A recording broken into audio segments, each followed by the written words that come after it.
आहेत जे 99 इयर लिस्टच्या आहेत, तर त्याही गोष्टी आता मंजूर झालेल्या आहेत.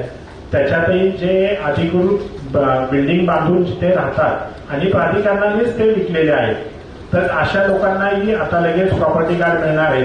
त्याच्याबरोबर जे काही आमचे नागरिक जे गुंठा 2 गुंठे घेऊन इथे वास्तव्याला आलेले आमचे कामगार बंधू भगिनी आहेत, त्यांची जी घरं आहेत जी अनधिकृतपणे तिथे दिसतात, तर त्यांच्यासाठीचा आमचा हा लढा आहे की त्यांना आम्ही महापालिकेमध्ये एक ठराव पण केलेला आहे सगळ्या नगरसेवकांनी की तो नाममात्र दरात म्हणजे 1 रुपयाच्या दरामध्ये हस्तांतर फी घेऊन तुम्ही आम्हाला आमच्या नावाने ते प्रॉपर्टी कार्ड किंवा सातबारा बनवून द्या, अशीच आमची मागणी. याच्यामध्ये ज्या ज्या ठिकाणी नगर किंवा वस्त्या झाल्या त्या सगळ्या त्याच्यामध्ये येणार आहेत.